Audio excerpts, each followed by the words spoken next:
இன்றைக்கி நெட்வொர்க்கில் ஃபயர்வால் அப்படின்ற கான்செப்ட் வந்து பார்க்க போகிறோம். ஸோ ஃபயர்வால் அப்படின்றது என்னென்னா நெட்வொர்க்கில் யூஸ் பண்ணுற ஒரு security system.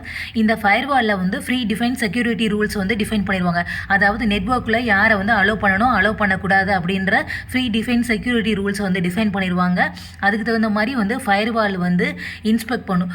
All incoming outgoing network டிராஃபிக்கை வந்து இன்ஸ்பெக்ட் பண்ணிவிட்டு அதுக்கடுத்து வந்து டிசைட் பண்ணும் வெதரை வந்து அதை வந்து அலோவ் பண்ணலாமா இல்லை வந்து பிளாக் பண்ணலாமா அப்படின்னு வந்து பண்ணும். ஸோ அதுக்கடுத்து வந்து இந்த ஃபயர்வாலை வந்து எப்படி இம்ப்ளிமெண்ட் பண்ணலாம்னா ஹார்ட்வேர் யூஸ் பண்ணி இம்ப்ளிமெண்ட் பண்ணலாம், சாஃப்ட்வேர் யூஸ் பண்ணி இம்ப்ளிமெண்ட் பண்ணலாம், ஆர் வந்து போத் ரெண்டு யூஸ் பண்ணி கூட வந்து நம்மளால் வந்து இம்ப்ளிமெண்ட் பண்ண முடியும். இப்போ வந்து காலேஜில் இந்த இன்ஸ்டாகிராம், ஃபேஸ்புக் அதெல்லாம் வந்து ஸ்டூடெண்ட்ஸ் வந்து பார்க்கக்கூடாதுன்னா அதை வந்து ஃபயர்வாலில் வந்து அந்த வெப்சைட்லாம் வந்து டிஃபைன் பண்ணிடுவாங்க. ஏதாச்சும் ஒரு ஸ்டூடெண்ட்ஸ் வந்து அதை வந்து சர்ச் பண்ணுறாங்க, இப்போ வந்து இன்ஸ்டாகிராம் சர்ச் பண்ணுறோம், இன்டர்நெட்டில் சர்ச் பண்ணாங்கன்னா அப்போ வந்து ஃபயர்வால் வந்து அதை வந்து பிளாக் பண்ணி. ஸோ இதே வந்து இன்னொரு ஸ்டூடெண்ட் ஒரு எஜுகேஷனல் சம்மந்தமாக இருந்துச்சுன்னா அதை வந்து அலோவ் பண்ணும். ஸோ இது மாதிரி எதெல்லாம் வந்து பார்க்கக்கூடாது, எதெல்லாம் அலோவ் பண்ணணும் அலோவ் பண்ணக்கூடாதுன்றதை இந்த ஃபயர்வாலில் டிஃபைன் பண்ணுவாங்க. அதுக்கு தகுந்த மாதிரி இந்த ஃபயர்வால் வந்து அலோவ் பண்ணும், டிராஃபிக்கை பிளாக் பண்ணும், அதுக்கடுத்து வந்து மானிட்டர் பண்ணும். ஸோ அதுக்கடுத்து வந்து இப்போ வந்து கேரக்டரிஸ்டிக்ஸ் ஆஃப் வந்து ஃபயர்வால் வந்து பார்க்க போகிறோம். ஸோ எந்த ஒரு டேட்டா பேக்கெட் வந்து நெட்வொர்க்குள்ளே என்ட்ரு ஆனாலும் லீவ் ஆனாலும் எது வழியாக போகணும், மஸ்ட் பாசஸ் த்ரூ இந்த ஃபயர்வால் வழியாக தான் வந்து போகணும். அதுக்கடுத்து வந்து ஃப்ரீ டிஃபைன் செக்யூரிட்டி ரூல்ஸ் வந்து கொடுத்துருப்பாங்கல்ல ஆர்கனைசேஷன்ஸ், அதை வச்சு தான் வந்து ஃபயர்வால் வந்து ஒரு பேக்கெட்டாக வந்து எக்ஸ்பிளைன் பண்ணி செக் பண்ணி வந்து பார்க்கும். அப்படி செக் பண்ணி பார்க்குறப்ப அந்த பேக்கெட் வந்து பேக்கெட்னா டேட்டா நம்ம சர்ச் பண்ணோம்ல அது வந்து சேஃப் ரூல்ஸ்க்கு வந்து மேட்ச் ஆகுச்சுன்னா அதை வந்து அலோவ் பண்ணும். இல்லை அது வந்து சஸ்பீஷியஸாக பிளாக் லிஸ்ட்டாக இருக்குது, இல்லை மாலிஷியஸ் கண்டென்ட்டாக இருக்குன்னா அதை வந்து பிளாக் பண்ணிடும். ஸோ பிளாக் பண்ணதை விட்டுறாம என்னதெல்லாம் பிளாக் பண்ணியிருக்கோம், அன்யூஷுவல் டிராஃபிக்காக இருக்குது அதெல்லாம் வந்து ஒரு லாக்காக வந்து ரெக்கார்ட் பண்ணி வச்சுட்டு அதுக்கடுத்து வந்து அலர்ட் வந்து கொடுக்கும். இது ஃப்யூச்சரில் இதே மாதிரி வந்து வரக்கூடாது, சீரியஸ் த்ரெட்ஸ் வந்து வரக்கூடாது அப்படின்றதுக்காண்டி எதெல்லாம் வந்து பிளாக் லிஸ்ட் பண்ணியிருக்கோன்ற ஒரு ரெக்கார்டு வந்து மெயின்டைன் பண்ணும். இல்லை இப்போ வந்து இதெல்லாம் பிளாக் பண்ணணுன்ட்டு ஒரு ஃப்ரீ டிஃபைன் ரூல்ஸ் எதுவும் செட் பண்ணல அப்படின்னா சின்ஸ் பாசிபிள் இல்லை, it is not possible to define every rule எல்லாத்தையும் வந்து சொல்ல முடியாது, இதை தான் பிளாக் பண்ண சொல்ல முடியாதுன்னா அப்போ ஃபயர்வால்லே வந்து டிஃபால்ட் பாலிசின்னு ஒன்று வச்சுருப்பாங்க. அந்த ஃபயர்வாலை வந்து அப்ளை பண்ணிடும், ஒரு டிஃபால்ட் பாலிசியை வந்து அப்ளை பண்ணிடும். அதுக்கடுத்து ஸோ வந்து டைப்ஸ் ஆஃப் ஃபயர்வால் வந்து பார்க்க போகிறோம். ஸோ ஃபஸ்ட்டு ஃபயர்வால் வந்து என்னென்னா பேக்கெட் ஃபில்டரிங் ஃபயர்வால். ஸோ இந்த பேக்கெட் ஃபில்டரிங் ஃபயர்வாலில் வந்து ஓஎஸ்ஐ மாடலில் நெட்வொர்க் அண்ட் டிரான்ஸ்போர்ட் லேயரில் வந்து யூஸ் பண்ணுவாங்க.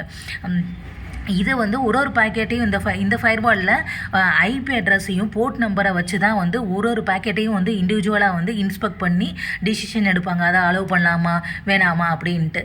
ஸோ இதில் வந்து என்ன டிஸ்அட்வான்டேஜ்னால் இது வந்து அதோட ஐபி அட்ரஸ் போர்ட் நம்பரை மட்டும்தான் செக் பண்ணுறாங்களே தவிர அதுக்குள்ளே அந்த பேக்கெட்டுக்குள்ளே என்ன டேட்டா இருக்குதுன்னு செக் பண்ணுவாங்க. அதை சொல்லியிருப்பாங்க it does not inspect data inside the packet. அந்த பேக்கெட்டுக்குள்ளே என்ன டேட்டா இருக்குதுன்னு செக் பண்ணாமல் சும்மா அதோட ஐபி அட்ரஸ் என்ன போர்ட் நம்பர் என்ன அதை மட்டும் வந்து செக் பண்ணி வந்து அனுப்பிடுவாங்க. ஸோ இதோட அட்வான்டேஜ் என்னென்னா இது வந்து வெரி ஃபாஸ்ட் அண்ட் எஃபிஷியண்ட்டாக இருந்தாலும் இதோட டிஸ்அட்வான்டேஜ் என்ன, இது வந்து ஒரு பேசிக் செக்யூரிட்டியை மட்டும் தான் வந்து ப்ரொவைட் பண்ணுது. ஓகேவா? ஸோ இது வந்து டிரான்ஸ்போர்ட் நெட்வொர்க் லேயரில் யூஸ் பண்ணியிருப்பாங்க. அதுக்கடுத்து ஒரு பேக்கெட்டோட அதோட ஐபி அட்ரஸ் போர்ட் நம்பரை மட்டும் செக் பண்ணி அதை வந்து அலோவ் பண்ணுது. ஆனால் அந்த பேக்கெட்டுக்குள்ளே இருக்க என்ன டேட்டா இருக்குன்றதை செக் பண்ணி வந்து அலோவ் பண்ணுறது இல்லை.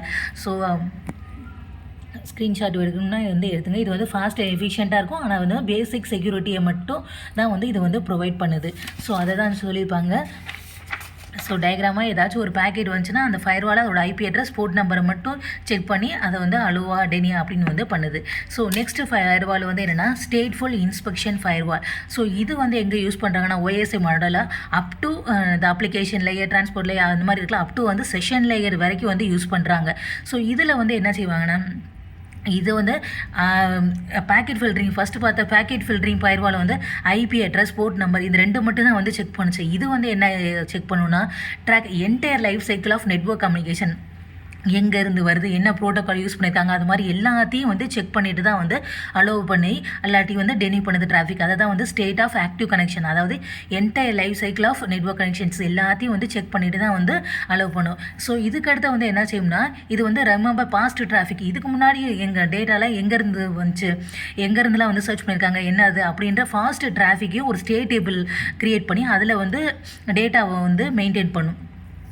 ஸோ இதனால் என்ன அட்வான்டேஜ்னால் இது வந்து இப்போ பார்த்த பேக்கெட் ஃபில்டரிங்கை விட வந்து செக்யூராக இருக்குது. ஆனால் இதில் வந்து என்ன டிஸ்அட்வான்டேஜ்னால் இப்போ வந்து ஸ்டேட் டேபிள் யூஸ் பண்ணி வந்து எங்கேருந்துலாம் வந்திருக்கு, என்னென்ன கனெக்ஷன்ஸ்லாம் வந்திருக்குன்னு ஃபாஸ்ட் டிராஃபிக்கும் வந்து இது பண்ணுறாங்களா, அதுக்கு வந்து என்னென்னா மோர் மெமரி தேவைப்படுது, ப்ராசஸ் பண்ணுறதுக்கு வந்து பவர் தேவைப்படுது to maintain the state table அப்படின்னு வந்து சொல்லியிருப்பாங்க. இதுதான் வந்து என்னென்னா ஸ்டேட்ஃபுல் இன்ஸ்பெக்ஷன் ஃபயர்வால் அப்படின்றது அதை தான் சொல்லியிருப்பாங்க. ஸோ ஐபி அட்ரஸ் இப்போ ஒரு பேக்கெட் வந்து ஃபயர்வால்குள்ளே வந்துச்சுன்னா அதோட ஐபி அட்ரஸ், போர்ட் நம்பர், இதில் வந்து எக்ஸ்ட்ரா எங்கேருந்து வருது, அதோட கனெக்ஷன் ஸ்டேட்டு, ப்ரீவியஸாக எங்கேருந்து இதுக்கு முன்னாடியில் என்னென்ன கனெக்ஷன்ஸ் வந்துச்சு அதெல்லாம் வந்து பார்த்து வந்து ஸோ வந்து அலோ ஆர்டனி வந்து கொடுக்குறாங்க. ஸோ நெக்ஸ்ட்டு தேர்ட் ஒன்று வந்து என்னென்னா ப்ராக்ஸி இல்லாட்டி வந்து அப்ளிகேஷன் லெவல் கேட்வே அப்படின்னு சொல்கிறாங்க.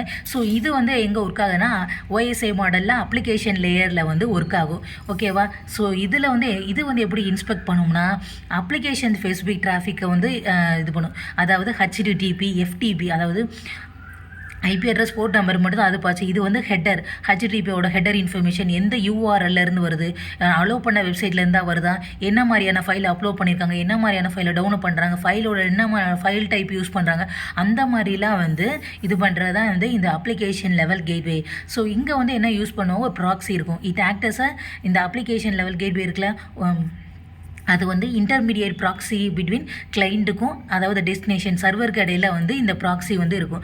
இப்போ வந்து டைரெக்டாக வந்து ஒரு கிளைண்ட்டு ஒரு யூசர் வந்து சர்வர்கிட்ட போக முடியாது. இந்த கிளைண்ட் ஃபஸ்ட்டு வந்து ஒரு எஸ்டாப்ளிஷ் கனெக்ஷன் வித் ஃபஸ்ட்டு வந்து ப்ராக்ஸிகிட்ட வந்து போவாங்க. அந்த ப்ராக்ஸி தான் வந்து எஸ்டாப்ளிஷ் பண்ணுவாங்க, அந்த கனெக்ஷனை வந்து சர்வர் கூட வந்து எஸ்டாப்ளிஷ் பண்ணுவாங்க. இப்போ ஏதாச்சும் ஒரு மாலிஷியஸ் கண்டென்ட்டை வந்து இருக்குன்னா யூசரை ரீச் பண்ண சர்வர்லேருந்து வர கண்டென்ட்டு மாலிஷியஸ் கண்டென்ட்டாக இருந்துச்சுன்னா யூசரை ரீச் பண்ணுறதுக்கு முன்னாடி அது வந்து செய்ய முடியும், ப்ராக்ஸி பிளாக் பண்ண வந்து முடியும். ஸோ அதை தான் சொல்லியிருப்பாங்க. அதுக்கடுத்து இதோட டிஸ்அட்வான்டேஜ் வந்து என்னென்னா, ஸோ டிஸ்அட்வான்டேஜ் இது ரொம்ப டீப்பாக என்ன ஹெட்டர், என்ன URL, என்ன ஃபைல் டைப் ரொம்ப டீப்பாக இருக்கனால இது வந்து கிரியேட்ஸ் அ பெர்ஃபார்மன்ஸ் ப்ராசஸ். ரொம்ப டீப்பாக ப்ராசஸ் பண்ணாலும் அதோட பெர்ஃபார்மன்ஸ் வந்து பாட்டில் நெக்காக இருக்கும், கொஞ்சம் டிஸ்அட்வான்டேஜாக இருக்கும் அப்படின்னு வந்து சொல்லியிருக்காங்க. ஸோ இதுதான் வந்து அப்ளிகேஷன் லெவல் கேட்வே, அதோட அட்வான்டேஜ், இதோட டிஸ்அட்வான்டேஜ் இது. ஸோ நெக்ஸ்ட்டு வந்து இதை தான் போட்டிருப்பாங்க. ஸோ ஒரு பேக்கெட் வந்துச்சுன்னா அந்த ஃபயர்வாலோட ஒரு கிளைண்ட்டு, ஸோ வந்து கிளைண்ட்டுக்கும் சர்வருக்கு இடையில் ஒரு ப்ராக்ஸி இருக்கும். அந்த ப்ராக்ஸி அதோட HTTP இப்போ FTP அந்த மாதிரி எல்லாத்தையும் ஃபைல் டைப் ப்ரோட்டோக்காலை வந்து எல்லாத்தையும் செக் பண்ணிட்டு தான் வந்து அலோவ் பண்ணும். ஸோ நெக்ஸ்ட்டு வந்து ஃபோர்த்து ஒன்று வந்து என்னென்னா நெக்ஸ்ட் ஜென்ரேஷன் ஃபயர்வால். ஸோ இது வந்து ஒரு அட்வான்ஸ்டு ஃபயர்வால். இது வந்து மல்டிபிள் செக்யூரிட்டி ஃபீச்சர்ஸ் வந்து இருக்கும். ஸோ இது வந்து என்னென்ன ப்ரொவைட் பண்ணால், ஸோ உள்ள பேக்கெட்டுக்குள்ளே இருக்க டேட்டாவை வந்து டீப்பாக இன்ஸ்பெக்ட் பண்ணும். அதுக்கடுத்து இன்ட்ரூஷன் ப்ரிவென்ஷன் சிஸ்டம் அப்படின்னா என்னென்னா, ஸோ ஃபயர்வாலாச்சும் ஜஸ்ட்டு செக் பண்ணி அனுப்புது ஐபி அட்ரஸ், இது வந்து இன்னும் டீப்பாக வந்து செக் பண்ணி வந்து அலோவ் பண்ணும். அதான் இந்த intrusion prevention, website filtering, antivirus அந்த மாதிரிலாம் வந்து யூஸ் பண்ணுறாங்க. இதான் வந்து நெக்ஸ்ட் ஜென்ரேஷன் ஃபயர்வால். ஸோ அதவே சொன்னதே இந்த பேக்கெட்டில் ஃபயர்வால்லே வந்து என்னது ஃபில்டரிங், ஆன்டிவைரஸ், இந்த IPS, DPA அப்படின்னு போட்டு நெட்வொர்க்குள்ளே அதுக்கடுத்து தான் வந்து அலோவ் பண்ணுவாங்க. ஸோ இதுதான் வந்து நெக்ஸ்ட் ஜென்ரேஷன் ஃபயர்வால்.